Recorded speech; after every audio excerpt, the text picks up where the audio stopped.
Hello class, I just want to go through the answers for assignment number 2 so you can use this as a study guide for your test. Alright, so let me make sure I'm at the top here. Alright, the first set of problems. In each of the following arguments, use the indicator words to help identify the premises and the conclusion. So circle the conclusion and then write the argument in standard form. So let's look at number 2. People who say that America is facing an inevitable decline as a world power are wrong because the serious problems the U.S. faces, such as massive debt, poor education, and political impasse, all have solutions. All right, so I highlighted the indicator word here is because. Because shows that a premise or a reason is coming up. So instead of circle, which is a little difficult, I'm going to put the conclusion in parentheses. I can see that that's the conclusion since I know this is a reason that supports this above. And here it is in standard format. Premise, the serious problems the U.S. faces, such as massive debt, poor education, and political impasse, all have solutions. Conclusion, so people who say that America is facing an inevitable decline as a world power are wrong. Number 6, moral philosophy is an indispensable first step in a larger political campaign for restricting smoking, because we need to be persuaded that something ought to be done before there is any hope whatsoever that it will. All right, that word because, again, indicates that there's a reason, which makes this the conclusion. Put it in parentheses here.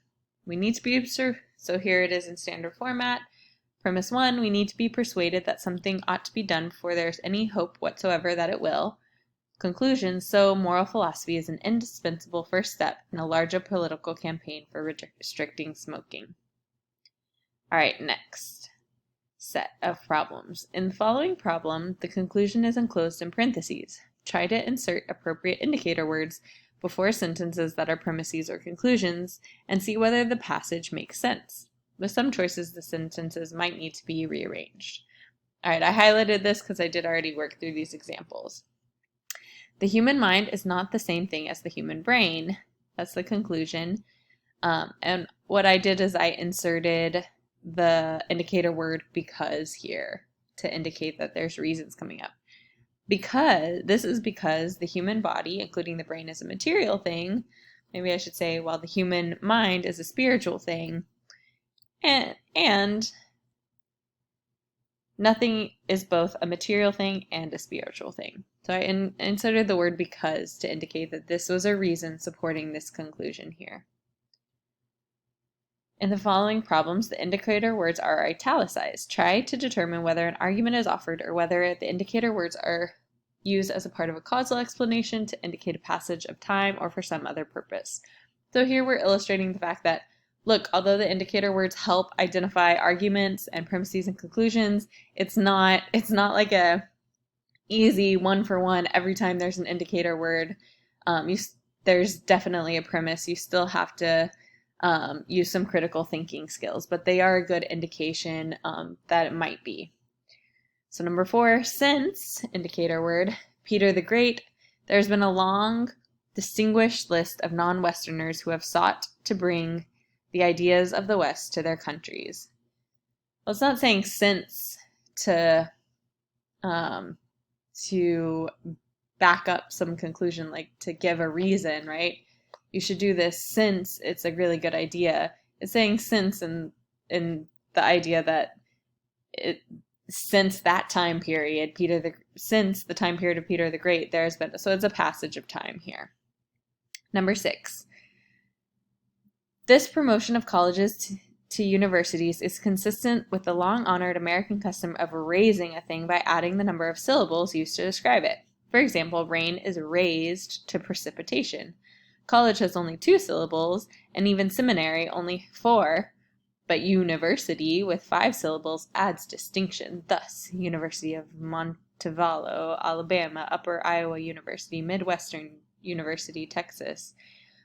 This here, it's not really giving a reason to believe, but just providing examples here. Thus can indicate in sometimes a conclusion, but in this case, it is introducing examples. So thus is indicator word there, but in this case, it's to indicate examples. All right, next problem set. Isolate the arguments in the following passage and identify their premises and conclusion. Write each argument in standard format.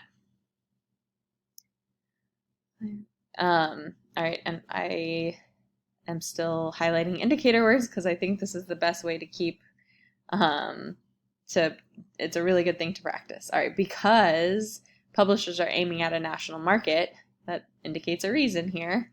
So you can see, right, I just copied the thing after because into a premise and now ask, what is that supporting? Because publishers are aiming at a national market, the number one criterion for any textbook is the avoidance of controversy, right? So the number one criterion for any textbook is the avoidance of controversy. That is what the claim behind the because is supporting this conclusion. And there's two indicator words, and so there's two separate, sometimes it might be a list of reasons that support one conclusion, but in this case it's two separate arguments. Since they must respond to a variety of specific criteria from their buyers, this has resulted in what has been called the dumbing down of textbooks. Again, what comes after since is the reason. Since I said publishers instead of they to make it more clear, publishers must respond to a variety of specific criteria from their buyers' conclusions, so this has resulted in textbooks being dumbed down. All right, identify the following sentences as a universal generalization or a statistical generalization. College graduates earn more than those who have never been to college. This is statistical. Why?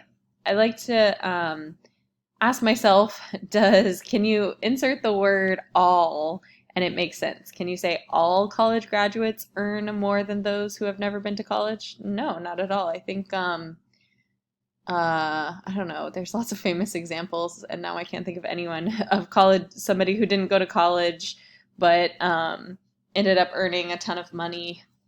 What's a good example? Anyway, so you can't say all, but statistically, college graduates do earn more, right? There's probably a high statistic, I don't know what it is, but let's say 80% who have college degrees earn more than those who haven't been to college. So I'm using a statistic to back this up. It's not a universal. What about all politicians are honest? Well, that doesn't make sense, right? Like you can't.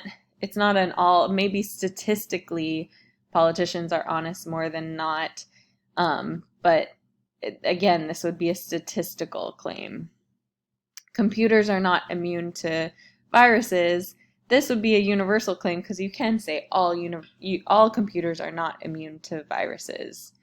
It's important to get these right because a statistical generalization might be used more in an inductive argument, whereas universal generalizations might indicate that a deductive argument is coming up. So understanding the difference can be helpful in understanding different types of arguments, but we'll get more into that later. In the following selection, an unstated generalization is required to connect the premises with the conclusion of the argument. Try to supply a plausible generalization to complete the argument and rephrase the now complete argument in standard form.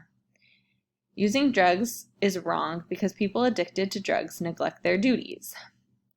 Notice the indicator word here, because. So I'm going to say people addicted to drugs neglect their duties is the premise, and the conclusion is using drugs is wrong. But we need something to connect, right?